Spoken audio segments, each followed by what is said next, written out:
Okay, thank you. Randy? Okay, I don't know if I need to read this report or not, but I'm really kind of unsure if I'm supposed to ask you guys if you have any questions. If you do, you get scolded. I don't know what to do right now. So I feel. You see your reports in the package. It contains information There you go. about the operation, and if there are any questions. Any clarification?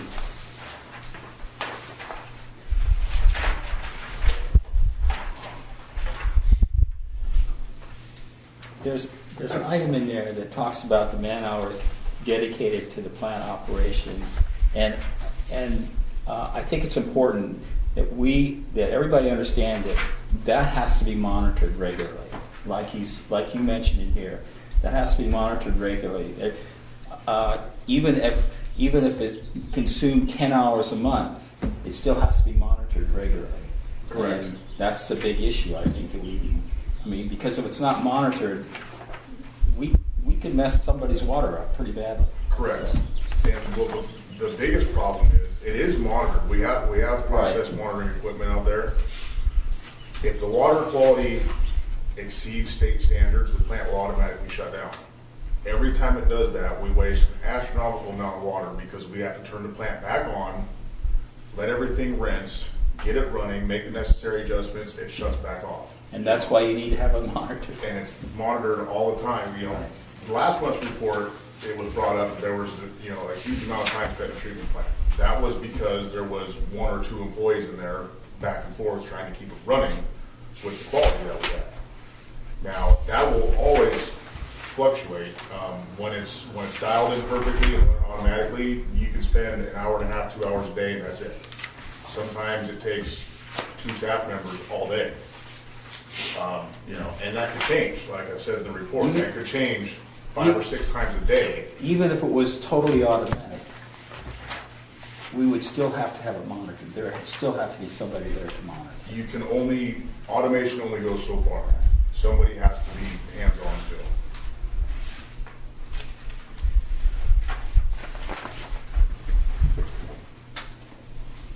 There was also the issue about the quality of water because of the lake. What did we do before we had wells? Or it just was more costly for us to draw that water. It was not more costly. It was more inefficient and more time-consuming. Okay. Harder on the employees because a lot of your time was spent trying to figure out how to keep the plant running.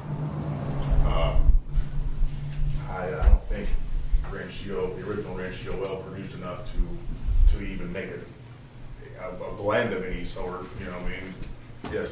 Would it be true to say that the state of the inlet piping from the lake, those valves that don't work at the various elevations, created some of this issue because you couldn't select the level that had the clean water? You had to take what you could get, pretty much. Is that true? Yes and no. That's kind of a completely different ballgame entirely.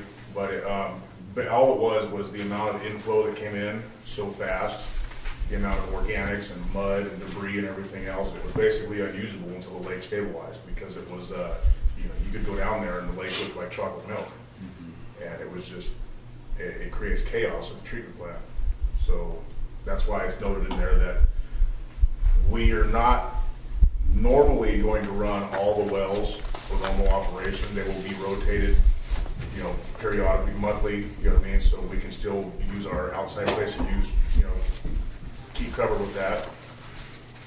But for the last couple of months, it was necessary to use only a little water from the lake to play catch up and blend it with 75% of the well water.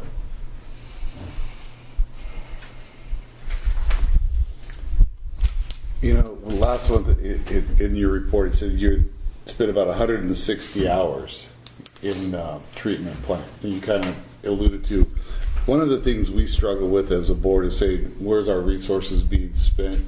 And gaining an understanding so you don't hear the same questions month in and month out.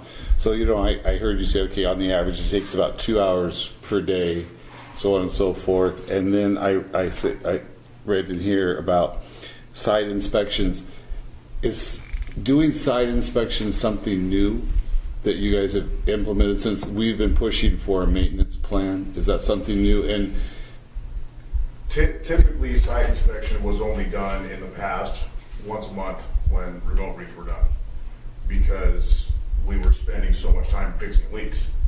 So now, all of this, now that we have freed up time from the contractors fixing our leaks, we're doing site inspections, we've already started pump maintenance. You know what I mean? It's getting back to where the maintenance plan that should be implemented will be followed, you know, step by step, because we now have the time, as long as the treatment plant and other projects, you know, don't get in the way, we have the time to go out and start doing this stuff again. So you're gonna see that, you know, that'll be a normal thing to see in the report, because it'll be probably 3 to 4 times a month that we'll be at each site. And, you know, weekly and monthly and quarterly, and, you know, I mean, there's different steps that each piece of equipment takes. So we'll be out there all the time now, making sure that what we have doesn't fail. You know, and that's what we're dealing with now. you being surprise failures? Surprise failures. What is Putting out fires instead of preventing them. okay? So when you put out a fire like that, we have a surprise failure. Is it the same thing, or is every fire different, or do you see a trend in equipment wearing out or something causing us routine problems that? Well, a little bit of both. Okay. It's different problems at different sites, but then you'll see reoccurring things at different sites. So how are you trending that? Because we don't know that, and we're putting pressure on Pete, which there is, but the thing is, you can say water rolls downhill, all going to roll down to hit you and your team, because we need to have an understanding of that so we can support or say redirect things or suggest we redirect things, because we put the pressure on, because we spent a lot of time putting together I'll say a tentative maintenance plan, because I feel that that's a big gap of what we do. We don't have any protocols, procedures, and we're trying to put that in, not just to say, what are you doing, but so we have a plan to go forward to the future with. So how are you communicating these where we can see this? Because, I mean, this is a great summary of one issue. Are you tracking and trending anything where you could give us information where we don't have to grill you or put you under pressure at these meetings to answer questions or comments? I could start doing that if we wanted like a separate report of what failed at each station and how many times and what it took to fix, you know, or if you know. It's basically what we're dealing with is old electronics, old pumps, old valves. Okay. I think 3/4 of our pump valves out there are old Bailey valves. Mm-hmm. They don't make parts for Bailey anymore. Bailey went out of business and only makes parts for steamliners. Okay. So they don't even have a hand in the water business no more. So here we are trying to make our own parts, or you know, taking forever trying to figure out where to find parts for something that's non-existent. You know, the same thing with the electrical panels. You know, everything is so old. It would really do the district a lot of good as far as time spent on maintenance, the money spent on machinery itself. If everything was updated, you know, he'd probably even get more cost-effective stuff as well. You know, more energy efficient, and you know, it would cost a lot of money. It's probably something we can do a little bit every year. But in the long run, it would probably save the district a lot of time and money and maintenance and equipment. And let me just address the one question about how do we make a determination on whether these things are getting done.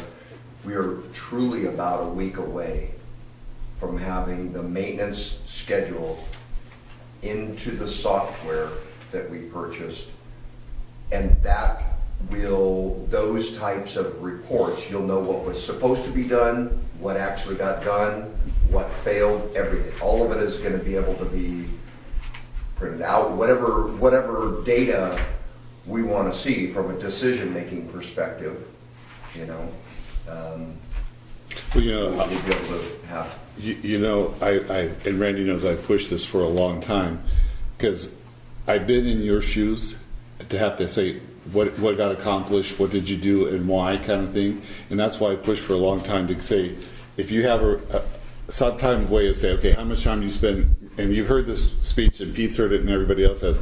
How much time did you spend doing meter reading? How much time do you spend in the plant? And then you have that snapshot of where your time spent. You're not having to back in and build the equation here. You already have that snapshot. I'm going to encourage you again to think about it, because as a board member, I want to make sure that we're using our resources and all our monies wisely. So I keep asking that question of where's all of our money? Because you guys are the big ticket item in this district. You know, your team, and that's why we keep pushing, and that's why this board has gone after a maintenance plan, so we have some structure and accountability and so forth. So that's why I keep asking the same questions, and this is going on year 5 and no answer. So other than bits and pieces, so I've been encouraging you to think about that, and you know, because I don't know how much time now it takes you, because you mentioned reading meters or whatever, how much time, because I know it used to take you guys each about 3 days, your whole team 3 days. Now what does it take us? I'm assuming 4 or 5 hours. And so, you know, we've made shifts and things, and I know I'm preaching to the choir. It now takes one guy 2 days instead of 3 guys a week. Right. It takes one guy 2 days. Yeah. What was mentioned in the report about those 250, I want to clarify that, I'm sure that's coming too. The 250 or so meters that we were rereading again, those were not, that was something that the city suggested that we do, and not only to make sure that they're working properly, but it was more of a, to find out if they're not working properly, if customers owe us money. Okay. And if they did owe us money because the meter constantly read 0 for 3 months, I believe you said? Yeah, I went back. If it was 3 months or more that the meters registered 0, she wanted clarification that it worked. Mm-hmm. Was it a vacant house, a vacation rental, what it was? And if it was failing, do they owe us any money? And let's catch it before they owe us an astronomical amount. Good and deal. set up payment Yes. plans and everything else. Good. Proactive. Very Yes. good. Yes. I want to clarify that. Yeah. Good. So that's good. That's good to hear, because that shows that we're eliminating those fire drills or blow-ups before they happen. So that's Right. good. Okay. That's all I have. Emery? Russ? Just, it seems like an outside place of use. Every month we got somebody that must have a big leak. And this, it's like last month there was somebody named Walker that went from 3 months to 0 to water to 36. That's just, they had a leak or put out a fire or what. No, we don't. I mean, we don't evaluate. The purpose of this report is simply to just provide information that's always been provided. If they did have a It's leak, not, we don't. been there, done that. I had the same thing when my house was a vacation. I went from 0 usage to like 50 units in 1 month because a pipe broke. So, 136. so that's it. Okay, any other questions? No, Jim? No, it was enlightening, because we've never heard that it takes an hour and a half to 2 hours every day to test and maintain. So that's very good that we were able to hear that, because now I think going forward we can expect 50 to 60 hours a month for plant maintenance. Well, keep in mind, that's also at a minimum. Right. If everything's correct, Exactly. we If don't have to everything's do anything, working just well. walk in and do our process. Yeah. If there's any changes needed or anything else, then that adds to your time figuring Yeah. out what step of For the sure. process is failing and how to adjust it properly. And there takes time that you literally are standing there just watching so you can verify. Mhm. Because the system itself, from the moment that the water enters the plant and leaves, is an hour and 30 minutes. So little adjustments that you make a huge difference, and then you gotta wait an hour to see if anything gets worse or better, or if it's gonna fail completely, or if that was even the problem. So it could take, when everything's running perfectly fine, it's an hour and a half to 2 hours. Yeah. And then you're out. We've just for never 40 heard minutes. that time, Yeah. and it was very good to hear that time. The second thing I'd say is we're in the process of instituting this new program, the maintenance program, and I would urge you to look to see if there is a tracking mechanism for each, in the military, we're very big about this, for each job, you have a start time and a stop time, and that's tracked. And I would urge you to look to see if the software is capable of allowing you to put a start time and a stop time, and that will allow you to break it down into the different tasks. So I'm not saying it's there, but I would just urge you to take a look. And that may answer some of these questions as to where our time is being spent automatically. I want to report, boom, there it is. You know, Randy, the last thing is, I know you have, I'll say, a young staff, and I mean that by not age, but I'll say knowledge. What training program is in place for them as far as ensuring, like, you put them you have them in the plant? Because you mentioned there's a couple of guys. Do you have a structured training plan for them? The educationally wise, they get the same training that any other operator does as far as classwork and this, that, and the other. Is that's booked out of the book? Out of book work. To get their license? Right. Okay. As far as training here, this is something I had to have a conversation with Pete.